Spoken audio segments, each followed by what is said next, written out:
So in this video, I wanted to do a little review about the Peak Design Everyday Sling version 2, 6 liters, which is this bag. But rather than do a standalone review, for which I think there are many videos available on YouTube, instead what I wanted to do was to compare it with this bag,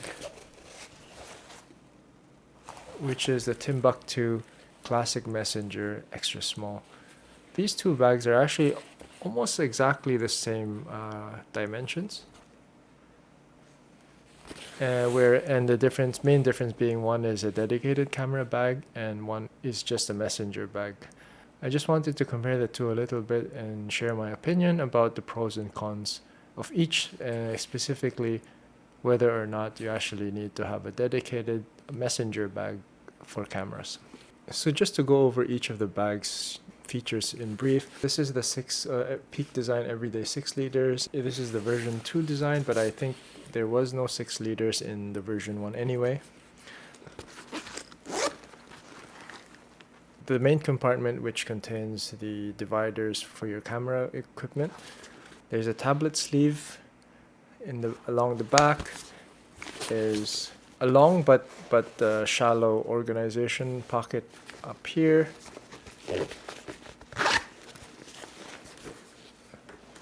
And two kind of stretch pockets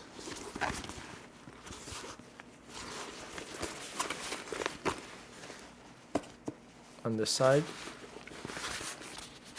And then on the front, there's a front pocket as well.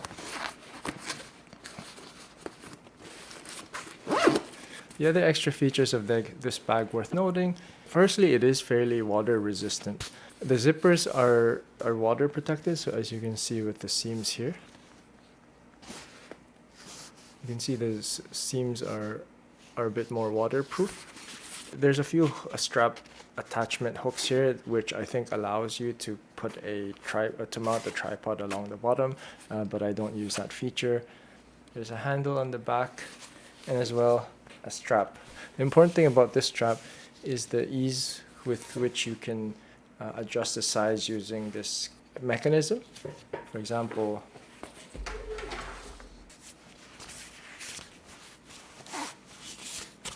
so it allows you to adjust the strap pretty quickly in order for you to maybe do it crossbody or wear it on the same side as you.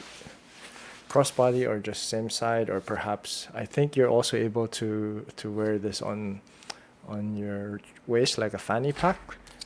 Anyway, that's what these main features are. So I quickly want to compare it to this bag because, first of all, this bag I think is, well, probably less expensive, but also this bag actually predates Peak Design bags itself. I really like the Timbuk2 messenger bags, specifically this size actually. The larger sizes not so much, but I guess that's for a different video. I could be wrong, but I think a lot of the design inspirations did come from this bag. Just to go over the features quickly. So you have your main pocket. There is a tablet sleeve. There's organizational pockets here, as well as including a zip version and just the pockets. Like the other bag, there's also stretch pockets on the side.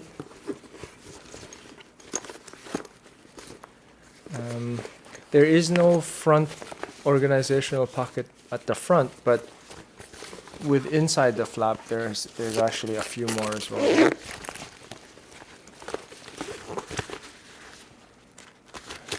So there's actually several pockets here. I mean, I'm kind of rushing through the descriptions here, but I really do like this bag, and if you want to know more, I think there's probably a lot of videos on the internet that does cover this bag.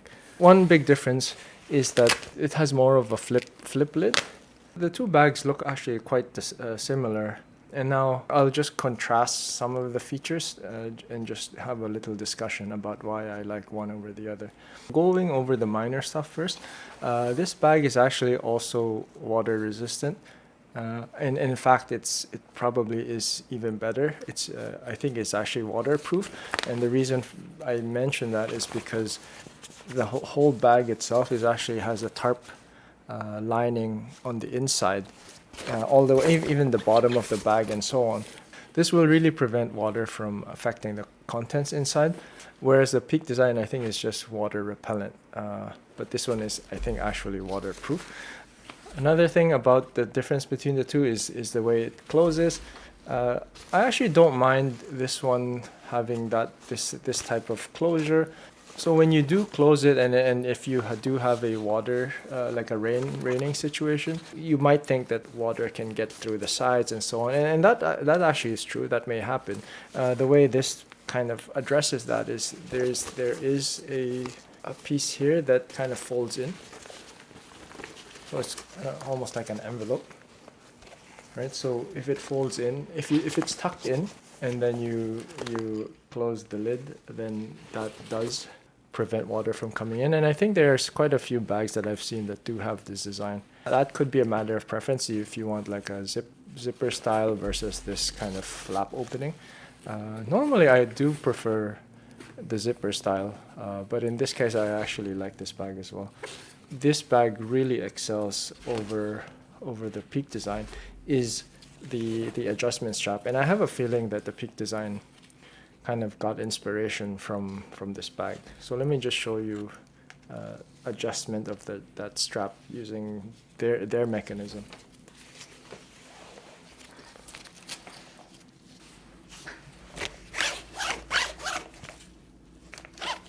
Right, so the strap really adjusts way faster and locks much better than the Peak Design. So I think that's definitely one clear pro of this bag over the other one.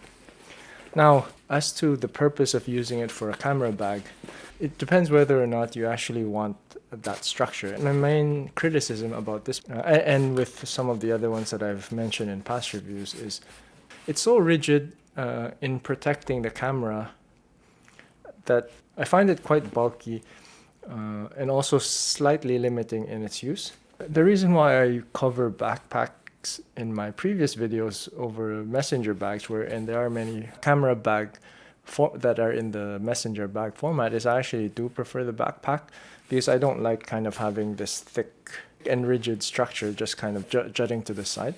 But anyway, that is a personal preference. The other way that this bag's kind of rigid body does interfere with the functionality, first of all, the front pocket. While I think, you can put flat stuff in there, for anything that's not flat or something that you think will be damaged when it's creased or curved, I don't think this is a good pocket, because again, the lid is so rigid, and it does kind of take the shape of the front that it's kind of hard to insert stuff in and out of this slot, especially on the way out, on the way of pulling it out. So yeah, I find this pocket a little bit limited in use. The other thing as well, because of this, especially it's the top of the lid that is curved, that does kind of limit what kind of stuff you can store in the stash pocket. And I guess that is also why the stash pocket is only shallow, so it almost looks like just a pencil case shape, right? So I do end up just putting pens here, and then these little pockets, it looks like they could probably just hold something about the size of SD cards, right? And so that's one limitation that I found here. Whereas if you compare it to this one, I think the pockets here are more useful. So you could say that this pocket will probably hold about the same type of content, even though this one looks like it ought to hold larger amounts, only because the lip and the curvature prevents the kind of stuff you can insert there. Similarly, the inside pockets are actually also deeper, right? So you can put, things like battery banks. So it's about 4 inches deep, whereas the other one, as I said, was only about 2 inches deep. And it's got the same, zip pocket and so on. Again, this is not really meant for camera, so maybe it doesn't have SD card slot type pockets. The use case that I'm imagining or I've run into when deciding between which to use between these two camera bags, this bag places restrictions on the other types of equipment that you can put here, let's say non-camera ones. So for example, you can put your camera here, and I usually only do one camera carry, so I could put it there, for example. You can adjust the pockets and so on, but the other thing that I usually try to carry with me when I walk around is, let's say, a water bottle. So in this case, the water bottle does fit here, so that's okay. And the last thing that I usually do try to carry is an umbrella. And again, this is maybe only relevant if I'm traveling, because you just never know when it rains. But in this case, because of the kind of opinionated camera first design of the bag, putting something like an umbrella into it is kind of difficult, and you can't put it vertically, and I guess I can kind of put it horizontally, but again, it's this curvature that kind of gets in the way. I'm not even sure if this will close. Perhaps if I had like a 2-inch shorter umbrella, it might actually work, but in this case it doesn't. Whereas let's say if I use this bag and let's say fill it with the same thing, for now let's just pretend I'm going to just drop the camera into the bag without any other support, so that works. With this water bottle, I can actually use those side mesh pockets. I find them more useful than the other one, because this one actually does fit a water bottle. Right. So I do have some kind of organization there, especially when I don't want it to be banging into the camera. And then lastly, the umbrella. If I pack this a bit better, yeah, I mean, it does actually fit. If you want something that is more universally useful, that's why I prefer the classic messenger bag. I think it is more acceptable for having a bag like this not have any structure, because this bag is already so small. It's not like a backpack. So firstly, you don't have that issue where you might accidentally put stuff on top of the bag, or at least you have less of a problem with the fishing the camera out of the bag issue. If you did want to have camera support, then you can use some of those camera inserts, but like I've covered in my other video, I've made this camera insert that is 2-level, and I can just take the top piece, which I had designed before, just stuff it into the bag like this. Now I have the camera in this cradle inside the bag. As I said, with a bag this small, you technically maybe don't need a support, especially, some people would go with even less support, even for a backpack. But the main reason I want something that holds the camera in place like this. If I have a camera here, I'm not going to just toss it on the floor or things like that. But the main reason I do want that support is because things like the on-off button always kind of accidentally switches on, or the lens hood is easy to come out. Even the shoe mount cover tend to just generally scrape off when I put it into a bag like this without any other support. And of course, like if there was no stretch pocket on the side and I needed both water bottle and this bag and the camera inside the bag, then I don't want them bumping into each other inside it. And so really that's just my short comparison between these two bags. So I bought this bag first. It's much older as well, and it's actually held up quite well.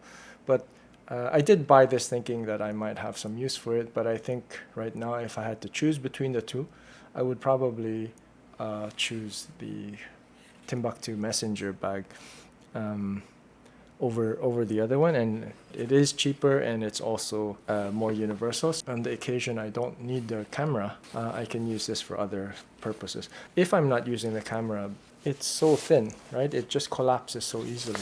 Right? The other good thing about this kind of bag as well is if I'm using something like the Ricoh GR type cameras, then this is totally perfect, because that Ricoh GR even fits in those little pockets on its own.